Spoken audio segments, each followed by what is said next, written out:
자, 조건부 확률은 다시 한번 여기 일어나는 것이 일어나는 모든 경우라고 전제를 해서 자, 뒷부분에 해당하는 것이 분자의 가지수가 되도록 하면 확률이 됩니다.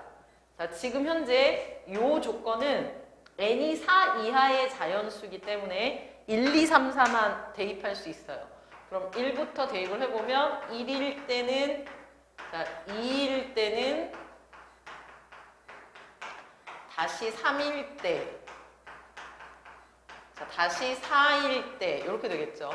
그래서 이 네 가지 부등식을 만족하는 것이 일어나는 모든 경우가 된다. 그러면 이 네 가지 부등식을 만족하는 함수는 x에서 x로 가는 함수니까 우리가 f1, 2를 선택하는 경우를 생각을 해보면 전체 공역의 원소 8개 중에 2개를 골라 순서를 바꾸지는 못하고 작은 것은 F1, 큰 것은 F2로 정해주는 거죠. 순서를 바꿀 수 있어야 순열이죠. 그래서 8개 중에 2개를 조합으로 선택해야죠. 자, 지금 현재 F3, 4도 F1, 2가 선택했던 2개를 선택할 수 있어요. 어차피 함수는 1이 선택했던 것을 또 3이 선택을 해도 관계없잖아요. 그래서 다 똑같이 8C 2가지가 되겠죠. 그럼 8C 2가지는 8 곱하기 7을 2로 나눈 거니까 28가지가 돼서 실제로 일어나는 모든 경우 분모가 되죠. 분모는 28을 4번 곱한 것이 되는 거죠. 그러니까 지금 우리가 조건부 확률 무엇무엇일 때 앞부분에 해당하는 것을 일어나는 모든 경우처럼 생각하라. 그 일어나는 모든 경우에 한해서 뒤에 보이는 F1과 F5가 같아지는 경우를 다시 계산하면 분자에 해당하는 가지수가 되겠죠.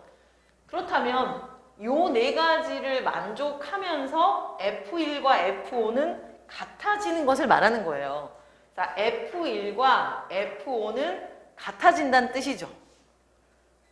그러면 F1과 F5가 같고 F2, F6은 F1, F5보다는 더 커지는 거니까 자, F1, F5는 서로 같고 이때 그것보다 더 큰 F2와 F6은 F2와 F6이 5보다 큰 건 맞지만 얘네 둘이는 서로 같을 수도 있고 누군가가 더 클 수도 있겠죠. 그래서 우리가 세 가지로 생각할 수 있다. 자, 어떻게 세 가지냐면 F1과 F5가 같은데 F2와 F6도 같은 거죠. 자, 다시 두 번째는 F1과 F5가 서로 같은데 F2와 F6에 대소가 있는 거죠. 그리고 세 번째는 F1과 F5가 같으면서 이 대소가 뒤집어지는 요렇게 세 가지가 가능할 것이다. 요 세 가지가 우리 분자에 해당하는 가지수가 되는 거죠. 자, 그렇다면 이제 그 세 가지 각각에 대해서 가지수를 세봅시다. 이때 여러분이 기억을 꼭 해야 될 게 뭐냐면 F7, 8도 선택을 해야 된다는 거예요. F7, 8도 선택을 해라. 요걸 잊으면 안 됩니다. 자, 그럼 이제 8개 중에 2개를 골라서 F1과 F2를 선택을 하면 F5와 F6은 같이 선택이 되는 거죠. 똑같으니까.